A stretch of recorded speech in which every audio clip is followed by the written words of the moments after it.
Assalamualaikum warahmatullahi wabarakatuh. Welcome back to channel Farjana Sport. Saya menghimbau kepada teman-teman semua dun sanak sadonyo dan semua warga Indonesia jangan lupa like, komen, dan subscribe channel Farjana Sport. Semoga yang sudah subscribe dipermudah urusannya di dunia maupun di akhirat. Amin amin ya robbal alamin. Semen Padang FC yang baru-baru ini membuat gebrakan jelang kompetisi Super League musim 2025-2026. Semen Padang FC membuka peluang merekrut pemain asing dan lokal tambahan demi memperkuat skuad mereka. Semen Padang FC memang senang gencar memperkuat timnya untuk bersaing di Liga 1 musim ini. Dari data yang sudah dikonfirmasi, Semen Padang telah memaksimalkan kuota pemain asing yang diizinkan kompetisi dengan mendatangkan 7 hingga 8 pemain asing berkualitas. Nama-nama pemain asing yang sudah direkrut termasuk gelandang Pedro Matos asal Brazil, bek tanggung Angelo Menezes asal Portugal, pemain sayap Rui Rampa, serta beberapa pemain asing lainnya yang berposisi strategis di lini tengah dan belakang. Manajemen bahkan belum menutup kemungkinan menambah slot pemain asing hingga batas maksimal yang saat ini mencapai 11 pemain asing.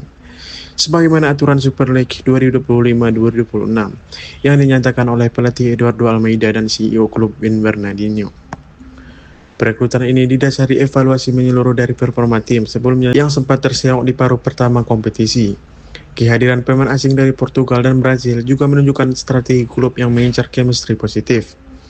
Mengingat pelatih juga memiliki latar belakang Portugal yang memudahkan komunikasi dan adaptasi antar pemain asing tersebut. Selain pemain asing, Semen Padang juga memperkuat skuad dengan mendatangkan sejumlah pemain lokal yang memiliki potensi dan pengalaman. Beberapa nama besar seperti Ronaldo Kuate, Ambritel Umanailo, Armando Oropa, Rival Wahyudi, Samuel Christiansen Simajuntak, dan Herwin Trisaputra sudah resmi bergabung untuk menambah daya gedor lini tengah dan depan Kawasira. Pemain-pemain ini merupakan bagian dari strategi klub untuk menyelaraskan kekuatan dari dalam negeri, sekaligus mentransfer pengalaman dari para pemain asing ke pemain lokal agar sinergi tim lebih optimal.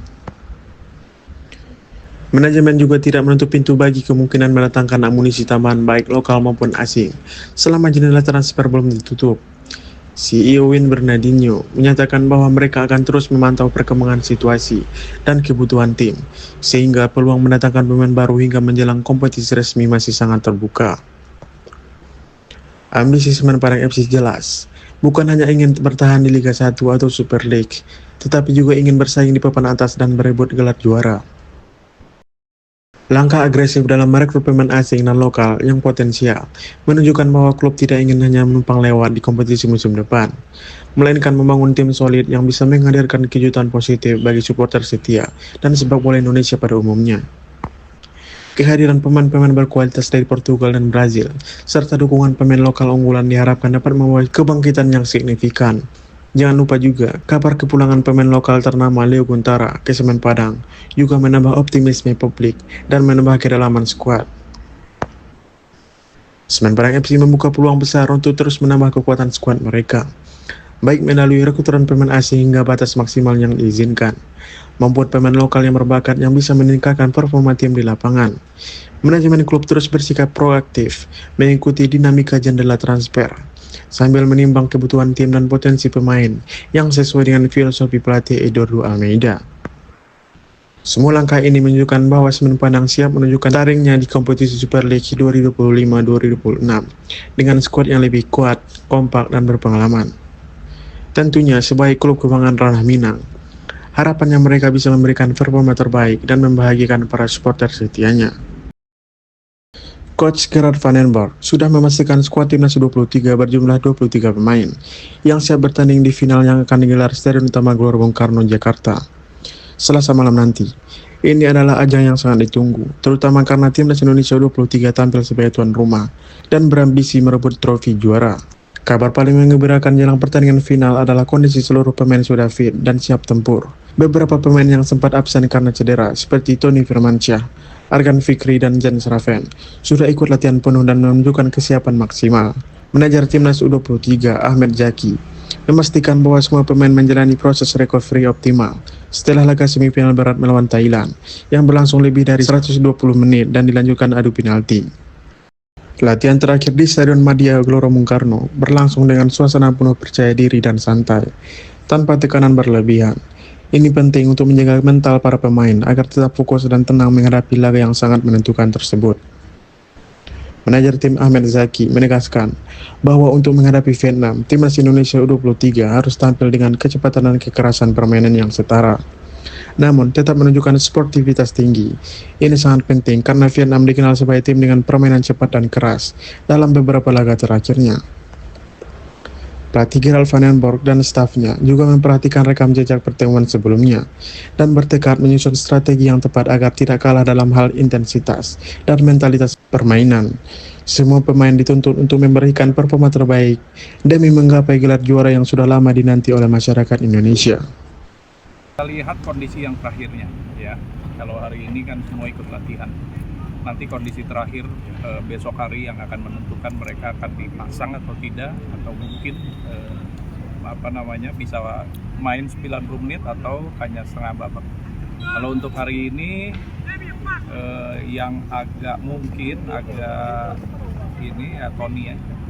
Sisanya Arhan kita masih pantau, masih evaluasi.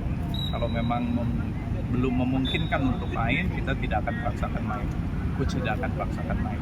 Selebihnya Jens juga nanti sedang kita lihat observasi hari ini apakah dia bisa bermain dari awal atau tidak besok. Ya, kondisi terakhir pada saat pagi nanti. Kondisi ruang ganti timnas Indonesia U23 juga sangat kondusif dan penuh motivasi. Manajer Ahmed Zaki mengungkapkan bahwa komunikasi antar pemain dan pelatih berjalan sangat baik. Semua pemain sudah kompak dan bersemangat untuk membalas kekalahan masa lalu, khususnya kegagalan di final Piala AFF U23 2023 yang juga menghadapi Vietnam tapi kalah lewat adu penalti. Skuad yang sekarang terdiri dari wajah-wajah baru dan segar ini dijagokan memiliki kans besar karena komposisi yang seimbang antara pengalaman dan energi muda, ditambah dukungan penuh dari publik tuan rumah di Stadion Gelora Bung Karno. So it means untuk pertandingan final yang pertama harus diperhatikan jangan melakukan kesalahan-kesalahan yang mendasar yang bisa dimanfaatkan oleh para pemain Vietnam, terutama pada saat lagi build up, lagi membangun serangan. Kalau bisa jangan ada kesalahan sama sekali, walaupun ya itu mustahil lah. Dalam sepak bola kan, biasa kesalahan-kesalahan itu biasa terjadi, tapi waspadai, dan kalau bisa jaraknya jangan terlalu jauh antara para pemain.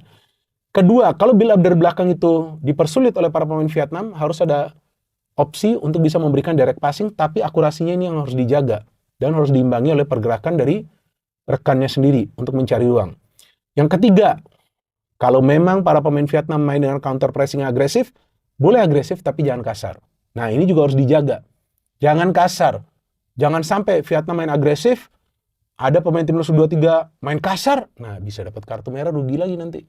Terima kasih telah menonton video ini sampai akhir. Sampai jumpa di video berikutnya. Wassalamualaikum warahmatullahi wabarakatuh.